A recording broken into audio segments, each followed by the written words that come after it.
नमस्कार, मी सीमा नरोडे. आपण आज इराण इस्रायल देशात जे युद्ध चालू आहे त्याच्या झळा ज्या सामान्य लोकांपर्यंत आणि शेतकऱ्यांपर्यंत पोहोचल्या त्याच्याबद्दल सविस्तर बोलणार आहोत. आज आपल्याला वरवर जरी दिसत असेल की पेट्रोल आणि गॅसचा तुटवडा भासतोय, पण याचा सगळ्यात मोठा तोटा हा शेतकऱ्याला भोगावा लागतोय. भारताचा कणा असलेला शेतकरी जो ग्रामीण भागात राहतोय आणि जो 60% लोक शेती हा धंदा करतात, त्या शेतीचे उत्पादन जे जगभर आपण विकतो आणि त्याच्यातून शेतकऱ्याला थोडाफार नफा होतो, तो भाजीपाला आणि फळे बंदरात अडकल्यामुळं सगळ्यात मोठा तोटा हा शेती व्यवसायाला होणार आहे आणि त्याचे आपल्याला सगळ्यात मोठे तोटे होणार आहे. युद्धजन्य परिस्थितीत शेतकऱ्याचा नेमका कसा तोटा होतो याच्याविषयी आपण खरं तर आज बोलणार आहोत. नेमका रमजानच्या महिन्यात युद्ध सुरू झालं आणि भारतात जितकेही फळे आणि भाजीपाला अरब देशांमध्ये विकला जातो त्याचं सगळ्यात मोठं मार्केट म्हणजे रमजानचा महिना असतो. भारतातून जितका पण फळे आणि भाजीपाला निर्यात केला जातो तो रमजानच्या महिन्यात 40% माल निर्यात होतो. आता जर युद्धात भरलेले कंटेनर जर रस्त्यात उभे असेल तर शेतकऱ्यांनी वर्षभर जे फळबाग आणि जो भाजीपाला सांभाळून रमजानमध्ये विकल्यावर आपल्याला नफा होईल याच्यासाठी सांभाळला होता, त्याचा सगळ्यात मोठा तोटा शेतकऱ्याला होतोय. आता आपण बघू की अरब देशामध्ये सगळ्यात जास्ती आपल्याकडचा कांदा, द्राक्ष, डाळिंब, केळी आणि पेरू हे रमजानच्या महिन्यात जातात.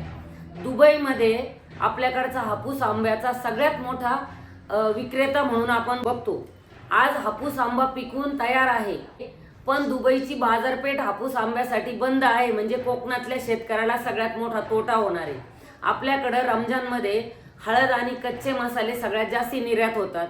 आता हळद आणि कच्चे मसाले ह्या वर्षी विकले जाणार नाहीत आणि कांदा, द्राक्ष, डाळिंब, सफरचंद, केळी ह्या आणि पपई हे सगळ्यात जास्ती फळं रमजानमध्ये खाल्ले जातात आणि आपल्याकडून विकत घेतले जातात.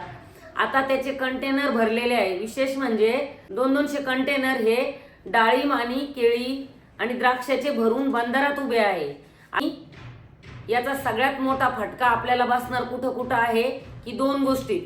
शेतीमाल निर्यात करतो त्याच्यात आपला सगळ्यात मोठा बासमती तांदळाचा व्यापारी जो आहे तो आपल्याकडून बासमती तांदूळ विकत घेणारा देश आहे.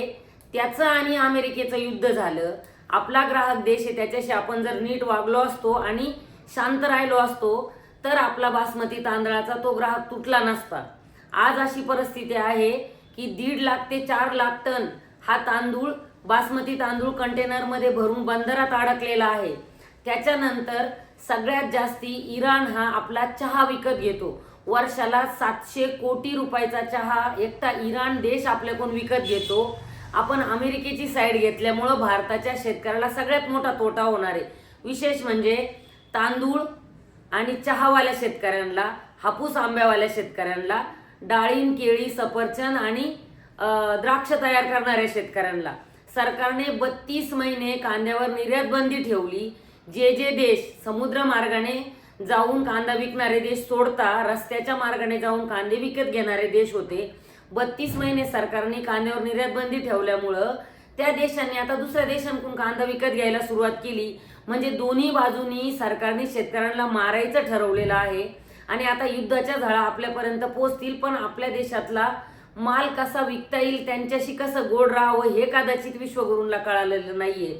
विश्वगुरूंच्या ह्या निर्णयामुळं आपल्याला आता तेल महाग घ्यावं लागणार आहे, पण आपण ज्यांना जास्तीत जास्त चहा आणि फळं विकतो किंवा मसाल्याचे पदार्थ विकतो ते जर त्यांनी घ्यायचे नाकारले तर सगळ्यात मोठा तोटा हा 60% जनतेला म्हणजे भारतात 60% शेतीत राबणाऱ्या शेतकऱ्याला होणार आहे. याचा पण विचार करायला पाहिजे होता.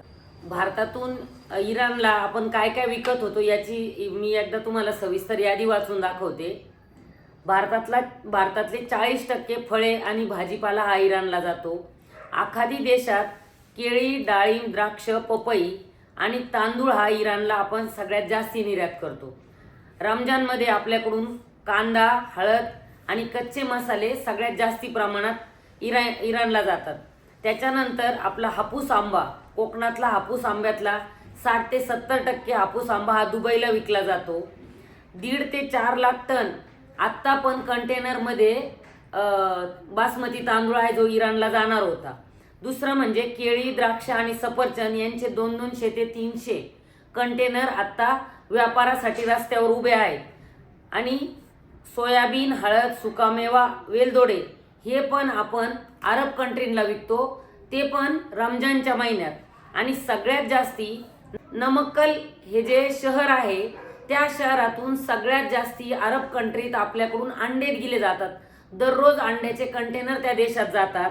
आता रमजानच्या महिना एवढं विशेष का बरं आहे की भारतात जितके पण फळं तयार होतात ते सगळे फळं, मसाल्याचे पदार्थ आणि हळद आणि बासमती तांदूळ हा यातला 40% जो माल आहे तो एकट्या रमजानच्या महिन्यात आपण इराणला पाठवतो. आणि 700 कोटीचा चहा इराण आपल्याकडून दरवर्षी विकत घेतो. आता आपण एका गोष्टीचा विचार करायला पाहिजे होता की आपल्याला अमेरिका महत्वाची आहे, इस्रायल महत्वाचा आहे की इराण महत्वाचा आहे. आपल्या भारताचा शेतीमाल जो देश विकत घेतो त्या देशाच्या बाजूनी नाही पण निदान न्यूट्रल भूमिका घेऊन जर आपण मध्यस्थी केली असती तर आपल्या भारताचा कणा असलेला शेतकरी परत फाशीच्या फंद्याकडे गेला नसता. आणि आपण ज्यांच्याकडून तेल विकत घेतो ते तेल आपल्या सुरळीत येत राहिलं असतं आणि आपण ज्या वस्तू निर्यात करतो त्या पण सुरळीत निर्यात झाल्या असत्या.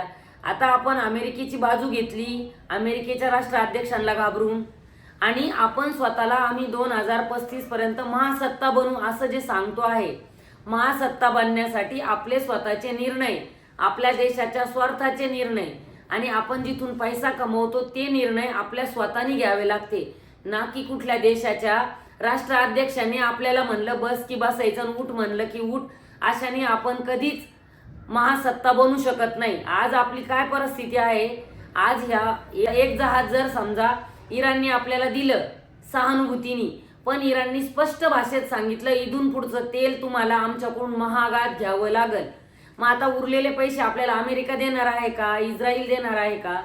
या सगळ्याचा दुष्परिणाम जो माणूस तेल वापरतो, गॅस वापरतो त्याला भोगावा लागणार आहे. आणि जो शेतीमाल तयार करतो आणि शेतीमाल विकतो त्या भारताच्या शेतकऱ्याला भोगावं लागणार आहे. म्हणजे या वर्षीची जी अर्थव्यवस्था आहे ती कोलमडायला अजिबात वेळ लागणार नाही आपल्या एका छोट्या चुकीच्या निर्णयामुळे. अजूनही वेळ गेलेली नाहीये. जर इस्रायल आणि अमेरिका चुकीची भूमिका घेत असेल तर त्याला चुकीचं ठामपणे म्हणण्याची वेळ आपल्यावर आलेली आहे.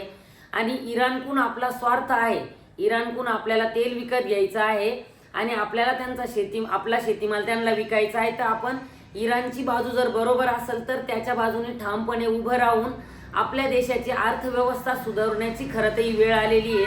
ही भूमिका आपण स्पष्टपणे घ्यावी